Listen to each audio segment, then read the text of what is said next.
What's going on, everyone? Trust the Buzz here. If you're new to the channel, I make daily Charlotte Hornets content, so if that interests you, make sure you go ahead and hit that subscribe button down below. If you cannot tell by the thumbnail title of this video, in today's video, I'm going to be talking about Steve Clifford and his rotation. So I don't know if you're new to the channel, or maybe you haven't heard it, or maybe you skipped that part in one of my videos, but I have, to an extent, been a fan of Steve Clifford this year. He brings accountability to the team. He brings the toughness to the team. He brings some type of urgency to the team, because one thing I didn't like about James Borrego personally, and it was strictly personally, it wasn't like, you know what I mean? It wasn't anything as far as like he was a bad coach or anything like that, but strictly personally, I felt like he didn't bring enough energy to the team.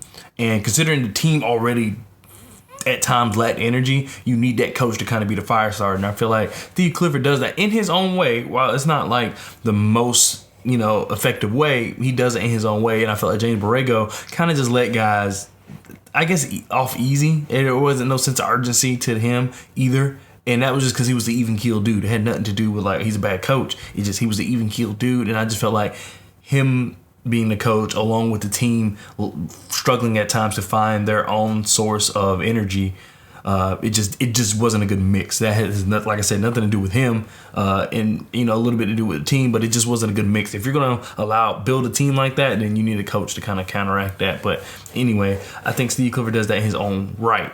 However, my biggest gripe with Steve Clifford, and it's something that where I personally was like, all right, I wouldn't be upset if Steve Clifford was the coach next year, but if he doesn't fix this one thing, I do not want to see Steve Clifford coach a team next year, and that is his rotations. His rotations to me are terrible, and by rotations, and I could just be using the wrong word, so I'm gonna explain what I mean by rotations. But by rotations, I just mean his lineups. His lineups are horrible.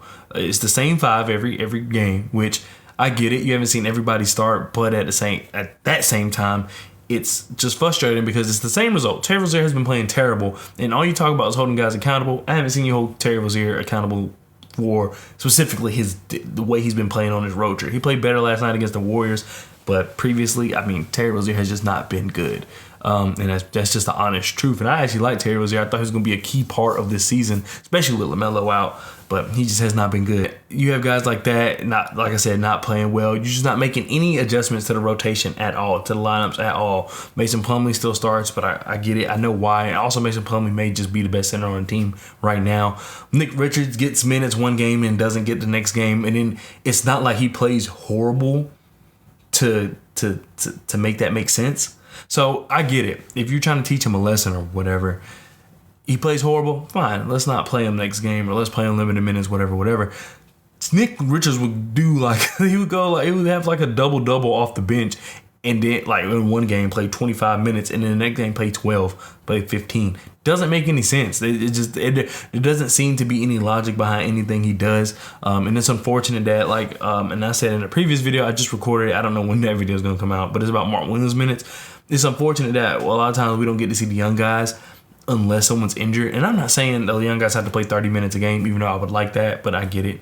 But at the same time, I just don't understand why we're not seeing 10 minutes, 15 minutes. Instead, it's like 2, 3 garbage minutes, or not playing at all. Like, it'll be garbage time, but the starters will still be in. It just doesn't make any sense to me whatsoever. A lot of it, I wouldn't say a lot of it, but part of it to me feels like it's also the direction of the team.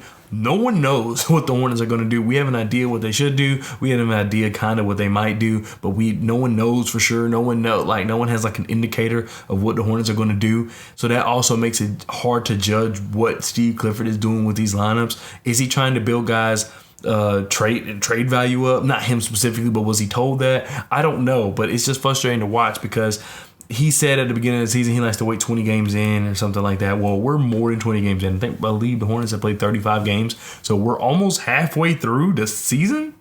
Wow, we're really almost halfway through the season. 34 games, my bad. Wow, that's crazy. That was fast. But we haven't seen the lineup change at all. Not even from the bench. Like, it'll change from the bench from time to time, but it's not anything significant. Anything like, for example, why is Bryce McGowan's not getting more minutes? I mean, I know he's on a 2-way deal, and I know there's something about I don't know if his games played or time called up. I don't know which one is the factor, but then he has to permanently stay in the G League, so maybe that's a reason. I don't know, but my whole point is that we're almost halfway through the season, and he hasn't done any adjusting with the lineups at all. It's just the same lineup, same rotation, same minutes. And I would like to mention, similar to my Mark Williams video, I was saying that Mark Williams, there was a time where he got like 8 points in like the last 3 minutes or 6 minutes of the first quarter. Great. That's what we've been waiting for against the Trailblazers. Then he just didn't play again. And then when he finally came in, he was making mistakes, but he basically got in foul trouble. And if you're Steve Clifford, why'd you allow him to get in foul trouble? Especially if you're not going to play Kai Jones, who would be, I guess, the tertiary center. And so I get that you had Mason Plumlee. It's like, oh, well, when Mark Williams fouls out or whatever the case may be, he gets 5 fouls, we'll just put back in Mason Plumlee. You can do that, 110%. You can. But it just doesn't make sense if you're not willing to have Kai Jones go out there in just spurts. It just didn't make sense. Kai Jones didn't play that game. JT Thor didn't play that game. So it doesn't make sense. JT Thor will come in sometimes and play 20 minutes. Sometimes he'll come and play 2 minutes. It's just...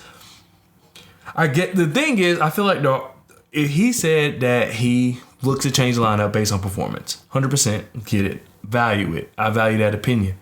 I feel like that only applies to the young guys, which they're the ones who are going to have the most basically volatility in their play. They're going to be the ones who one day they're playing and they're boom, I got you 20 points, and then the next day I got you 3 in the same amount of minutes.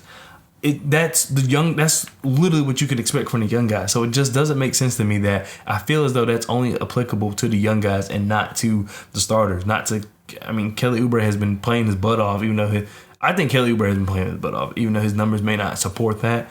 Overall, if you watch the Hornets, you would know that he's playing a lot better. But Terry Rozier's been playing terrible. Gordon Hayward, I don't think he's been playing terrible, but I still say he looks like a shell of himself. I can't really tell if it's injury or not, but he just doesn't look the same. It's something about it. Mason Plumlee is out there dogging it every night, but you would expect that, just have someone alleviate some of that, and no, because you just be going. And it doesn't make sense to me. Now, last night was interesting. Kelly Oubre apparently out with an injury. I don't know if that has anything to do with him being traded. I have no idea. I felt like nobody talked about that because that was a random, it wasn't like, oh, he's been injured and we're finally just going to rest him. No, it just randomly, oh, Kelly Oubre's out. And maybe it was a back-to-back, and they're trying not to play him on back-to-backs considering they are going to trade him, because anyone's going to get traded, if at all, it's going to be Kelly Oubre. But I don't know. But yeah, Steve Clifford's rotations are just terrible. Let me know what you think of him down in the comment section below. That's just my biggest gripe with him. And if that's going to be the case, I do not want to see that next year. We need someone, because James Borrego didn't do it that much either. We need someone to play the young guys. Young guys are different. I don't know. It's just different. Things are different now. You got to let them go out there and play. What are we playing for? LaMelo's banged up and he's still going out there. Let some young guys play. Let James Bouknight play. Take LaMelo Ball's spot. LaMelo playing more. He's partially, this is my thing. A lot of people say, oh, well, he's going to miss reps. He's going to miss reps. I don't want LaMelo Ball to miss reps. If he's even partially banged up, he should not be playing. I only want LaMelo Ball playing if he's 100% for an NBA player, because we all know not everybody's going to be 100%. Guys play through the season 70%. But LaMelo, his shoulder didn't look good. Physically, and it's just you could tell that it was just something. But it's just, if there's just any doubt, why are we playing him as hard as we're playing him at that? It's just frustrating to watch, because it just doesn't, there's no type of method behind it at all. It doesn't seem, at least. Anyway, that does it. Let me know what you think of Steve Clifford's rotations. I think they're terrible. I think his lineups are horrible. He's got what he's got as far as the starting lineup, but it doesn't change enough. Same guys get rotated out at the same time, and this, that, and the other. And when the team's hot, he'll pull all the people who are on the run and be in an urgent, and be just so urgent to put the starters back in, even though they're not the ones part of the run. Doesn't make any sense to me, but that's what he likes to do. And then you have guys he's so quick to put in Terry Rozier, but Jalen McDaniels literally scored 15 points, and you want to quickly put in Terry Rozier, and he's been shooting like trash for the last 10 games. So doesn't make any sense to me, but let me know what you think down in the comment section below. I could be just missing something. I like to have a dialogue here. I don't argue with anybody. Let's talk hoops. But thanks so much for watching. I'll see you guys next time. Peace.